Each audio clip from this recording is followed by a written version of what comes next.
Amado irmão, amada irmã, saúde e paz. Somos, irmãos e irmãs, permanentemente desafiados a crescer na consciência de nosso limite e de nossas possibilidades, superando todo tipo de vaidade, particularmente o risco de pensarmos ser o que não somos. Jesus sempre batia nesta tecla com seus discípulos. Focaliza bem isto no comentário sobre o Evangelho de Lucas, São Cirilo de Alexandria, quando diz: o discípulo não está acima do mestre. E se acontecer que alguns discípulos progridam a ponto de igualar aos seus antecessores, também agora devem imitá-los, permanecendo nos limites da modéstia dos mestres. Paulo, apóstolo, diz ainda o mesmo ao afirmar, na carta aos Coríntios: sede meus imitadores, como eu o sou de Cristo. Se o mestre ainda não julga, por que tu te permites julgar? Ele não veio para julgar o mundo, mas para usar a misericórdia. E também nos compete: se eu não julgo, tu que és meu discípulo não o deves fazer. E pode ser que sejas mais culpado do que aquele que julgas. Como então não nos envergonharmos por este risco?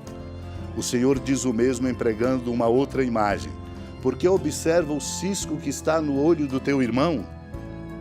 Com tais palavras ele nos quer persuadir com maior clareza a nos abstermos de julgar os outros e examinarmos o nosso coração e a expulsarmos as paixões que o enlaçam. Tudo isso com o auxílio da graça de Deus. É Ele quem cura os corações contritos e feridos e nos liberta das enfermidades da alma. Porque esquecendo teus pecados, esta é uma pergunta que vale e ecoa em nós, julgas o outro, sendo mais gravemente culpado que ele? É, pois, necessário este mandamento do Senhor para todos os que querem ser bons e de modo especial para aqueles que receberam a missão de ensinar aos outros. Naquele tempo, disse Jesus aos seus discípulos: não julgueis e não sereis julgados, pois vós sereis julgados com o mesmo julgamento com que julgardes, e sereis medidos com a mesma medida com que medirdes.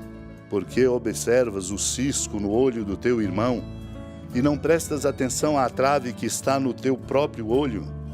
Ou como podes dizer ao teu irmão: deixa-nos tirar o cisco do teu olho, quando tu mesmo tens uma trave no teu? Hipócrita, tira primeiro a trave do teu próprio olho, e então enxergarás bem para tirar o cisco do olho do teu irmão.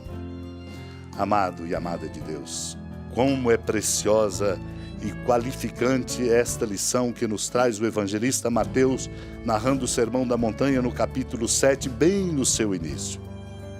Jesus nos adverte a respeito do modo como nós nos colocamos no relacionamento uns com os outros.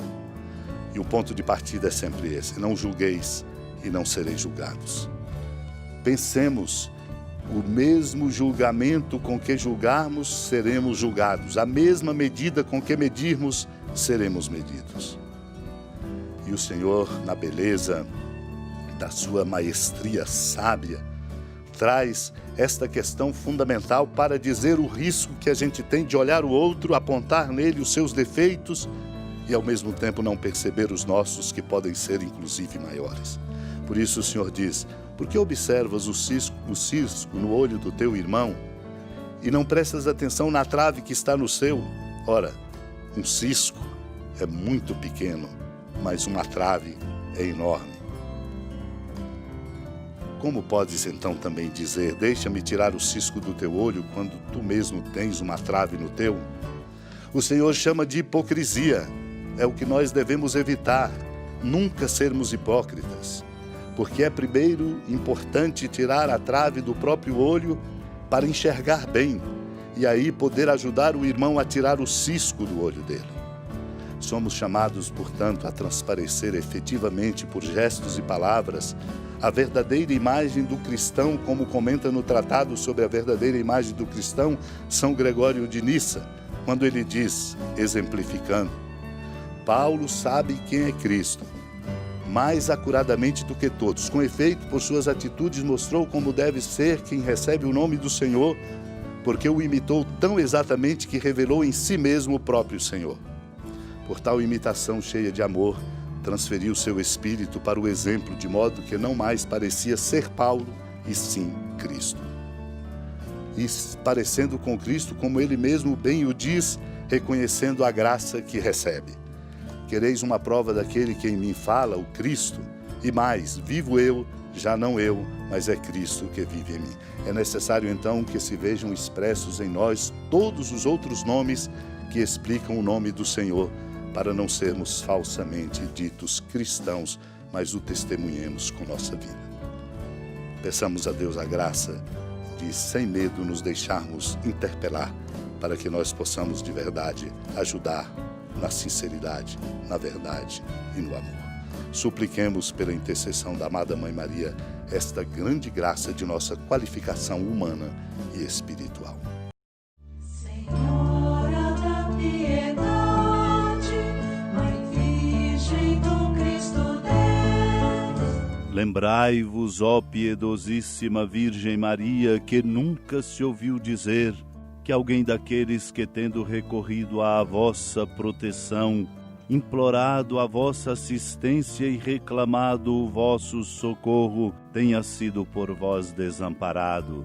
Animado com igual confiança, a vós recorro, ó Virgem das Virgens, e gemendo sob o peso dos meus pecados, me prostro a vossos pés. Não desprezeis as minhas súplicas, ó Mãe do Verbo encarnado, mas dignai-vos de as ouvir propícia e de me alcançar o que vos peço. Amém. Feliz padroeira de um povo a lutar, a gente mineira te quer exaltar, não só lá na serra, tu és esplendor de toda esta terra, também és fulgor.